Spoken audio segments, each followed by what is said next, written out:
Grew up in a brothel run by his grandmother, Richard Pryor's early life was marked by chaos and trauma.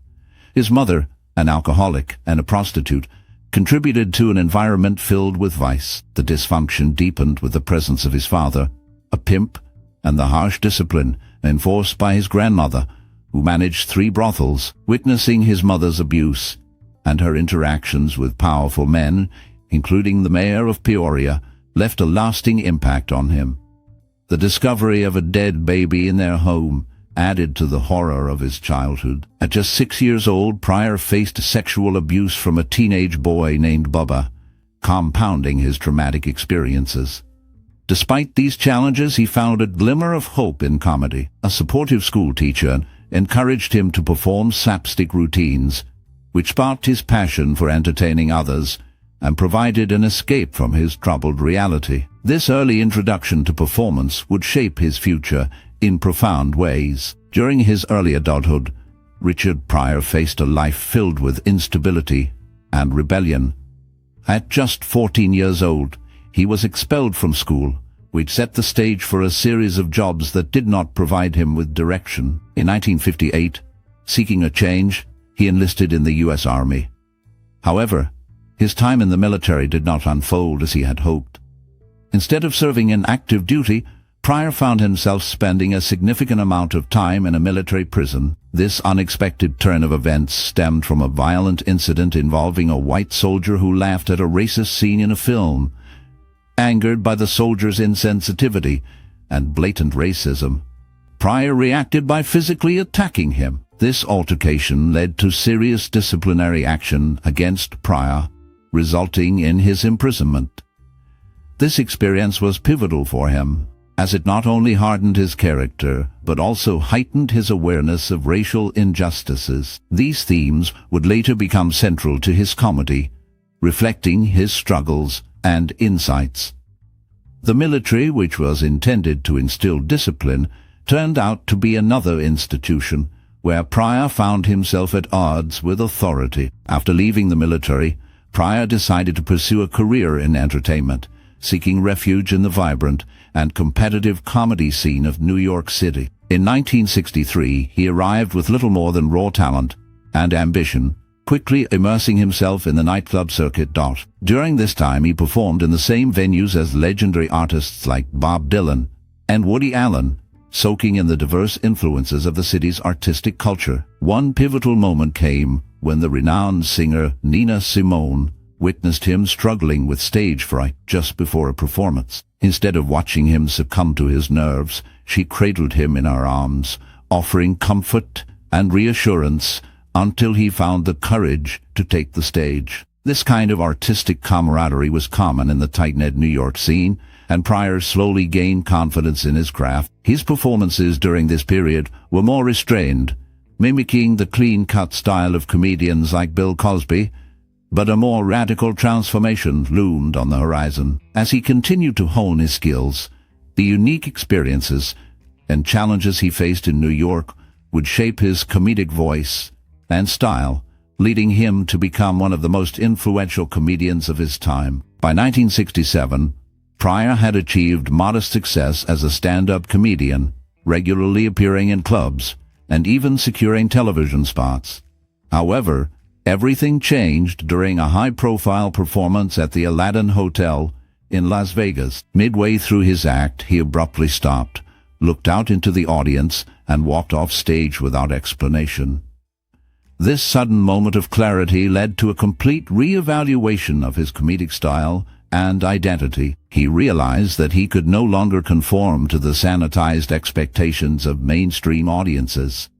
The persona he had been projecting felt artificial and detached from his true experiences. Instead of playing it safe, he decided to embrace his real voice, one that was unfiltered, unapologetic, and deeply reflective of the struggles and absurdities of black life in America. From that moment on, Pryor's comedy became a force of raw social critique, infused with profanity, racial commentary, and brutally honest storytelling. This transformation not only reshaped his career, but also revolutionized the landscape of stand-up comedy forever. Pryor's artistic metamorphoses found fertile ground in Berkeley, California, where he spent time in the late 1960s. Berkeley was a hub of radical thought, counterculture movements, and black activism, making it the perfect environment for Pryor to cultivate his new comedic vision. He surrounded himself with influential figures such as Huey P. Newton,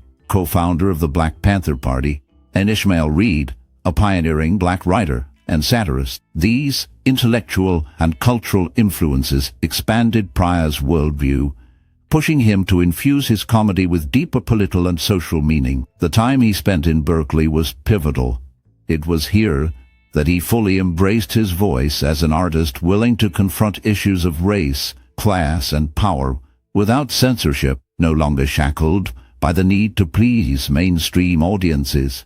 Pryor emerged from this period as one of the most fearless and influential comedians in history. His work began to reflect the struggles and triumphs of the black experience, resonating with many and challenging societal norms. His unique blend of humor and honesty set a new standard for comedy, inspiring future generations of comedians to explore similar themes. Richard Pryor's rise to fame was far from conventional.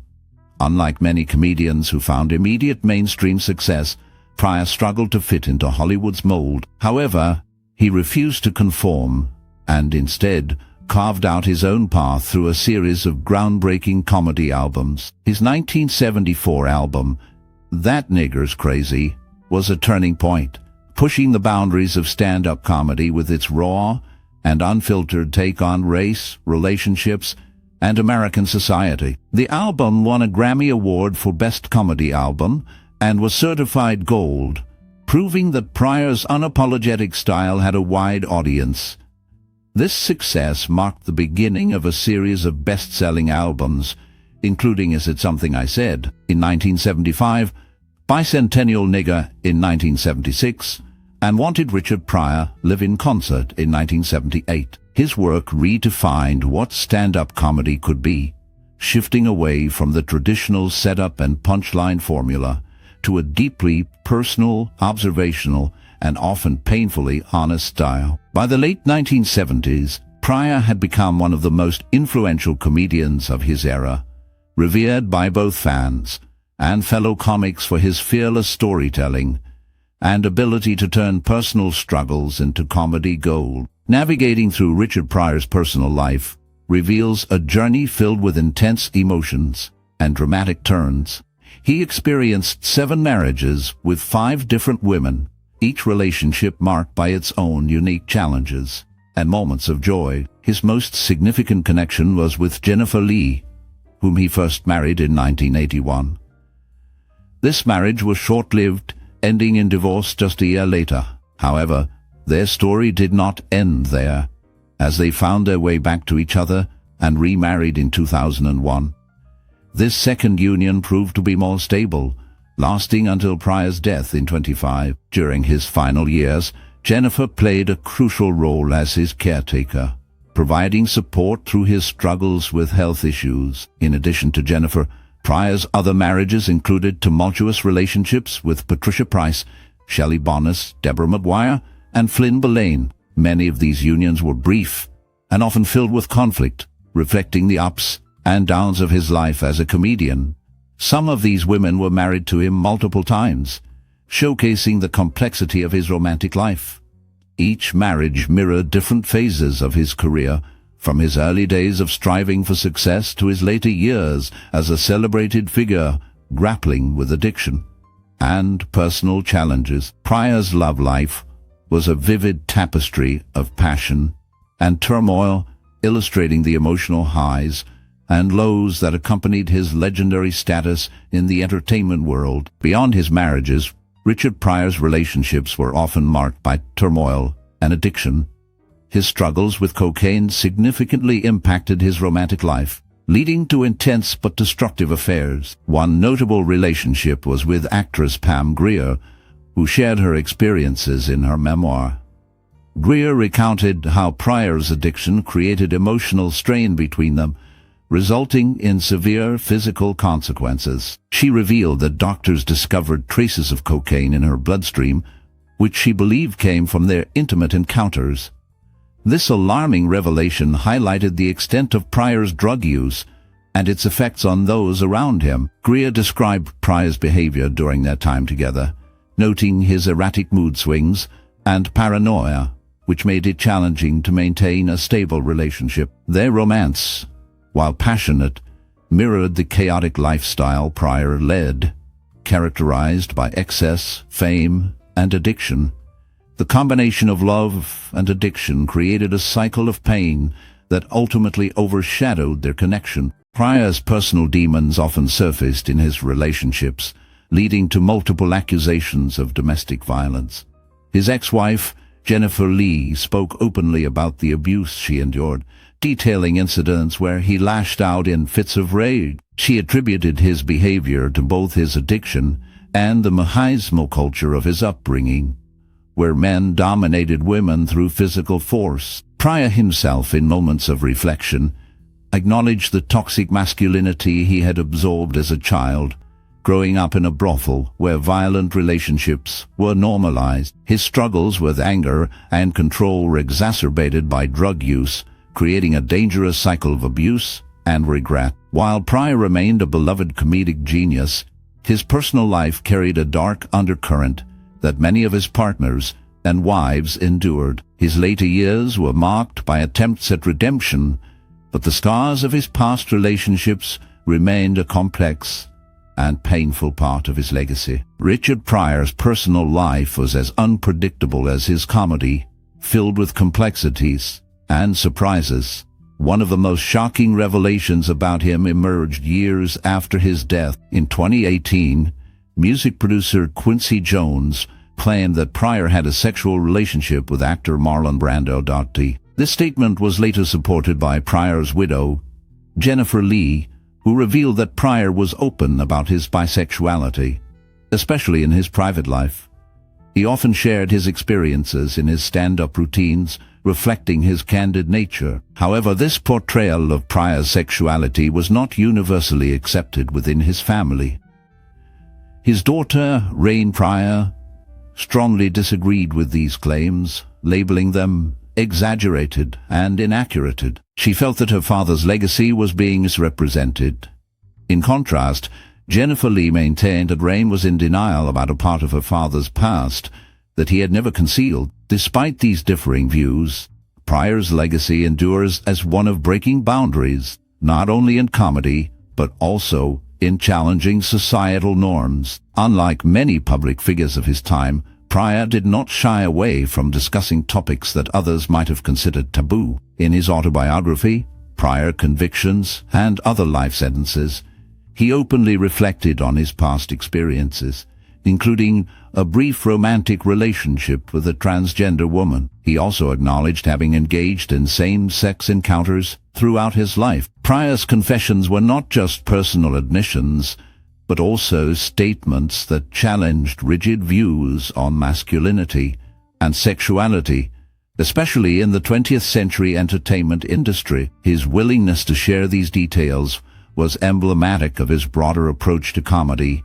and storytelling, unfiltered, brutally honest, and often ahead of its time. His identity was never neatly categorized, and his life was defined by a continuous battle between self-acceptance and self-destruction. This complexity made him a unique figure in comedy, as he navigated the challenges of his identity while pushing boundaries and encouraging others to embrace their true selves. His legacy continues to inspire discussions about authenticity and acceptance in the world today. By the late 1970s, Pryor had reached the pinnacle of his career, but his personal life was spiraling out of control.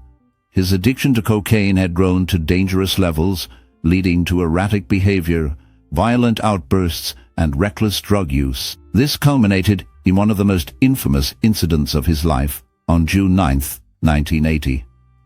That night, under the influence of cocaine and 151 proof rum, Pryor set himself on fire in what many believe was a suicide attempt. Some reports suggest that he had been freebasing cocaine when, in a fit of despair, he poured alcohol over his body and lit a match. Others claim that the act was not intentional, but rather a tragic accident during a drug-fueled episode. Pryor himself later addressed the incident in his stand-up, jokingly referring to it as an unfortunate lesson in the dangers of drug use. Regardless of the intent, the event marked a turning point in his life, forcing him to confront the depths of his self-destructive behavior. Engulfed in flames, Richard Pryor ran frantically down Parthenia Street in Los Angeles, screaming in agony as the fire consumed him. This near-fatal incident remains one of the most shocking moments in Hollywood history. Neighbors and passersby watched in horror as he collapsed, his body severely burned. He was quickly restrained and rushed to the hospital, where doctors faced the grim reality of his condition. Pryor suffered severe second and third-degree burns covering more than 50% of his body. The medical team worked tirelessly, performing extensive treatment and skin grafts. Initially, doctors feared he would not survive the ordeal, but against all odds, Pryor pulled through. After months of intensive care, the event left him permanently scarred, both physically and emotionally, but it also became a pivotal moment in his life. He later transformed his pain into humor, using the experience as material for his stand-up routines. His recovery was long and grueling, forcing him to re-evaluate his relationship with drugs and seek a path toward sobriety. Throughout his life, Richard Pryor battled a relentless addiction to drugs, particularly cocaine and crack cocaine, which fueled his self-destructive tendencies and erratic behavior. His struggles with substance abuse were well documented, both in the media and in his own brutally honest stand-up routines. His widow, Jennifer Lee, later revealed that watching him succumb to crack cocaine addiction was unbearable, leading her to temporarily leave him despite their deep connection. Pryor's drug use exacerbated his mood swings, led to financial instability, and often resulted in violent outbursts that strained his personal relationships. Friends, colleagues, and family members repeatedly tried to intervene, but Pryor's addiction was a demon he fought for decades. At times he sought rehabilitation, but relapses were common, making his road to recovery a turbulent and painful journey. Even as he reached the heights of success, addiction remained a dark and ever-present force in his life, shaping both his career and personal struggles. As the years passed, Pryor's health deteriorated rapidly, compounded by years of drug abuse and a physically demanding lifestyle. His first heart attack struck at the young age of 36, a stark warning sign that his body was struggling under the weight of his excesses. Despite this, he continued to push himself, both professionally and personally, until another major health crisis forced him to slow down. In 1986, he was diagnosed with multiple sclerosis, a degenerative disease that gradually robbed him of his mobility and, eventually, his ability to speak. For a man whose career was built on his sharp wit and commanding presence, the diagnosis was devastating. By the 1990s, his condition had worsened significantly, and he required a wheelchair to get around. Even then, Pryor remained defiant, refusing to let his illness define him. He continued making occasional public appearances, though his once booming voice had softened and his body had weakened. His battle with multiple sclerosis was a long and painful one, but he faced it with the same raw honesty that had defined his entire life. Despite his physical decline, Pryor remained a towering figure in comedy and entertainment. His influence only grew over the years, and he continued to receive accolades for his work. He won multiple Grammy Awards for his comedy albums, solidifying his place as one of the greatest stand-up comedians of all time. Even as his body weakened, his legacy remained strong, inspiring new generations of comedians who saw him as a trailblazer. In addition to his achievements in stand-up, Pryor also made history in Hollywood. In 1980, He became the first black actor to earn $1 million salary for a single film, a groundbreaking moment that shattered barriers for black performers in the industry. His films, such as Silver Streak, Stir Crazy, and Harlem Nights, showcased his versatility as both a comedian and a dramatic actor. Though his later years were marked by health struggles, his work remained timeless, cementing his status as a legend in comedy and film. Pryor's contributions to Hollywood extended far beyond his performances. His sharp wit and fearless social commentary made him an invaluable voice in both film and television. One of his most notable contributions was co-writing Blazing Saddles with Mel Brooks, a satirical western that pushed the boundaries of racial humor and political correctness. Initially, Pryor was set to star as the film's Black Sheriff, Bart, a role that would have been a perfect fit for his comedic genius. However, studio executives deemed him too much of an insurance risk due to his unpredictable behavior and struggles with substance abuse. As a result, Cleavon Little was cast in the role instead, while Pryor remained behind the scenes as a co-writer. Though he missed out on playing the lead, his influence on the film's biting humor and fearless racial satire was unmistakable. Beyond Blazing Saddles, Pryor's impact on Hollywood was vast. He helped pave the way for black comedians in mainstream film and television, leaving behind a body of work that continues to influence and inspire to this day. When Richard Pryor became the first black host of Saturday Night Live in 1975, he made television history. This moment was groundbreaking and opened doors for future black entertainers in mainstream late-night television. His appearance on the show was a defining episode, showcasing bold sketches that addressed racial issues and pushed the limits of what was acceptable on network TV. Following this, his most ambitious project came in 1977 with The Richard Pryor Show. This variety and sketch comedy series aimed to challenge conventions, much like his stand-up performances. The show was politically charged and unafraid to confront racial and social issues directly. However, NBC executives soon became uncomfortable with its controversial content, leading to significant clashes over censorship. The sketches tackled topics ranging from racial stereotypes to police brutality. But the show struggled to gain mainstream acceptance.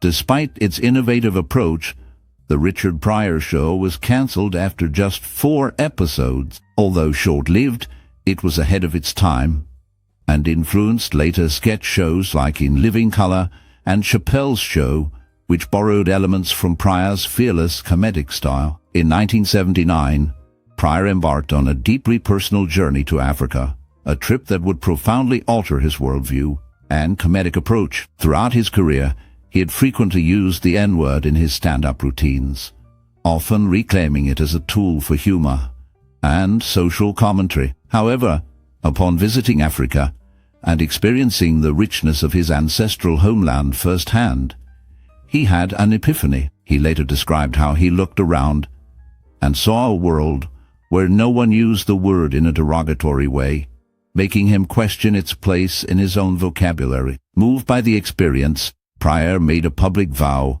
never to use the N-word in his comedy again, a declaration that shocked many fans who had come to associate his routines with his raw and unfiltered use of language. This decision marked a turning point in his career and personal life, signaling a shift toward a more introspective and evolved approach to his craft. Though he continued to push boundaries in comedy, his work after the trip carried a different tone, one shaped by self-awareness and a deeper connection to his identity. Pryor's brilliance on stage and screen was often accompanied by unpredictability and volatility behind the scenes.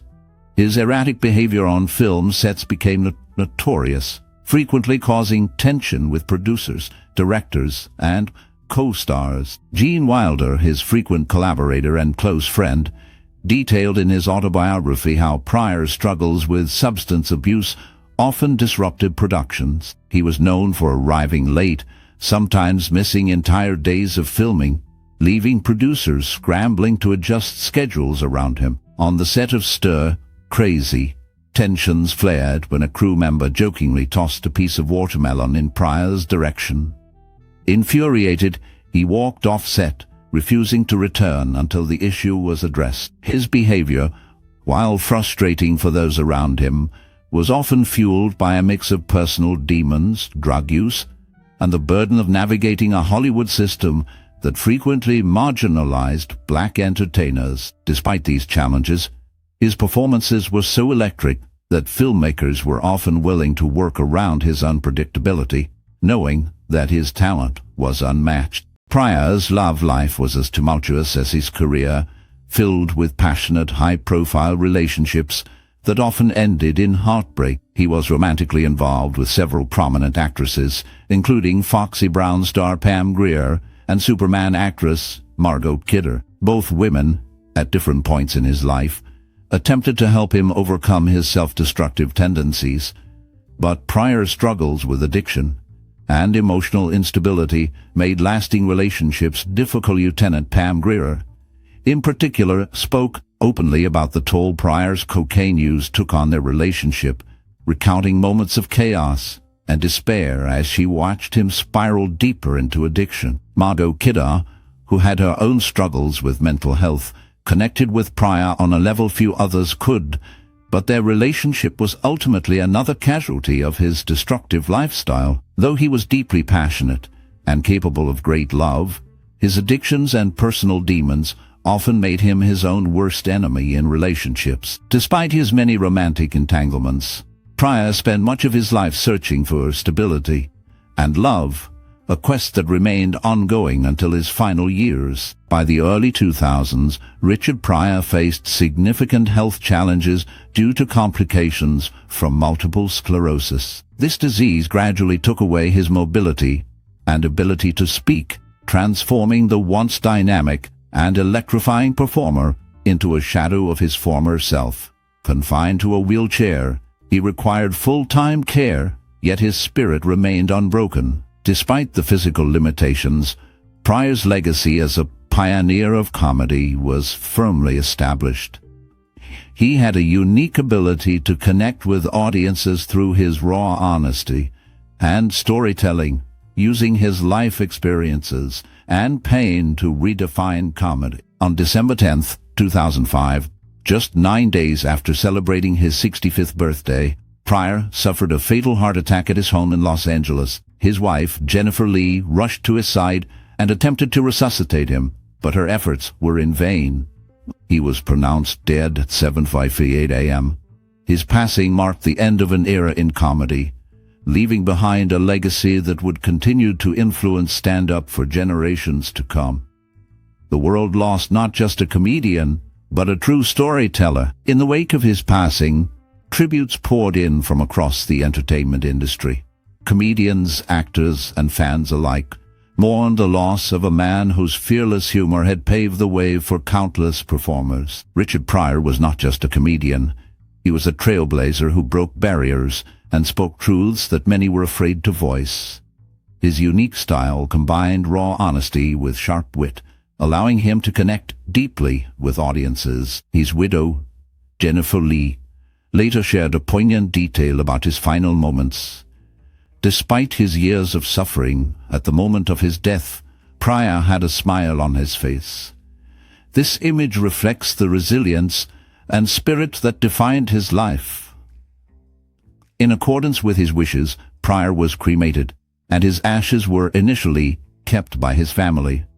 However, in 2019, nearly 14 years after his passing, his remains were finally scattered in Hana, Hawaii, a place he had loved deeply. It was a final farewell to a man who had spent his life in the spotlight, often battling his own demons, but always leaving audiences with laughter. Forensic pathologist Michael Hunter later examined the circumstances surrounding Richard Pryor's passing, concluding that his fatal heart attack was primarily caused by coronary artery disease. Years of heavy tobacco smoking, drug use, and a lifetime of excess had taken their toll, weakening his heart long before the final attack. While multiple sclerosis had left him physically fragile, It was ultimately his hard-living lifestyle that contributed to his premature death. The comedian who had once set himself on fire in a drug-induced haze, only to turn that experience into one of his most famous jokes, had finally run out of time. His life was a mix of brilliant comedy and personal struggles, reflecting the complexities of fame and the toll it can take on health. Pryor's legacy as a groundbreaking comedian remains, but the choices he made throughout his life led to a tragic end. His story serves as a reminder of the impact of lifestyle on health and the importance of making choices that support well-being. As Richard Pryor navigated the tumultuous waters of his early life, he transformed his pain into a powerful comedic voice that resonated with many. His experiences in a chaotic environment fueled his creativity, allowing him to connect with audiences on a deep emotional level. The struggles he faced, from childhood trauma to the challenges of addiction, became the backdrop for his humor, making it raw and relatable. Pryor's ability to address difficult topics such as race, love, and personal demons set him apart in the world of comedy. His candidness about his life experiences not only entertained but also opened up conversations about issues often left unspoken. Through laughter, he found healing and helped others confront their own struggles. His legacy as a comedian and a cultural icon continues to inspire new generations, proving that even the most scandalous lives can lead to profound artistry and connection.